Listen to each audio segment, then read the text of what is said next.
ಮ್ಯಾಂಗ್ಳೂರ್ ಹೋದ್ರಂತೂ ನಾನು ideal ಕೆಫೆನ miss ಮಾಡದೆ visit ಮಾಡ್ತೀನಿ. ಏನಕ್ಕಂತಂದ್ರೆ ಅಲ್ಲಿ ಸಿಕ್ಕೋ ಐಸ್ ಕ್ರೀಮ್ ಎಲ್ಲ ನನಗೆ ತುಂಬಾನೇ ಇಷ್ಟ.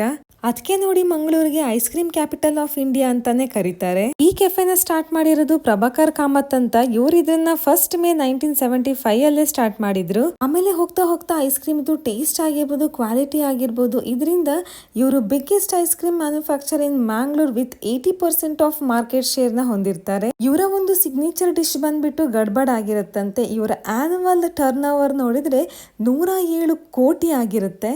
ಹಾಗೆ ಔಟ್ಲೆಟ್ ಕೂಡ ಇವರು ಒಂದರಿಂದ ಇವಾಗ ಅನೇಕ ಔಟ್ಲೆಟ್ ಗಳನ್ನ ಮಾಡ್ತಾ ಇದ್ದಾರೆ. ಇಲ್ಲಿ ನನ್ನ ಫೇವ್ರೆಟ್ ಅಂತ ಬಂದ ತಕ್ಷಣ ತಿರಾಮಿಸು ಮತ್ತೆ ಡ್ರೈ ಫ್ರೂಟ್ ಕಾಕ್ಟೈಲ್ ಆಗಿರುತ್ತೆ. ಮೊದಲೆಲ್ಲ ಖಾಲಿ ಐಸ್ ಕ್ರೀಮ್ ಮಾಡ್ತಾ ಇದ್ರು, ಇವಾಗ ಅಂತೂ ತಿಂಡಿಗಳನ್ನ ಕೂಡ ಮಾಡ್ತಾರೆ. ಎಲ್ಲ ವೆರೈಟೀಸ್ ಆಫ್ ತಿಂಡಿಗಳು ಇಲ್ಲಿ ಅವೈಲೇಬಲ್ ಇರುತ್ತೆ. ನಿಮಗೆ ಯಾವ ತಿಂಡಿ ಇಷ್ಟ ಆಗುತ್ತೆ, ಹಾಗೆ ಇಲ್ಲಿ ನಿಮ್ಮ ಫೇವ್ರೆಟ್ ಐಸ್ ಕ್ರೀಮ್ ಯಾವ್ದು ಅಂತ ಕಮೆಂಟ್ ಮಾಡಿ. ಇಂಥದೇ ವಿಡಿಯೋಗೋಸ್ಕರ ನನ್ನ ಚಾನಲ್ನ ಫಾಲೋ ಮಾಡಿ. Thank you.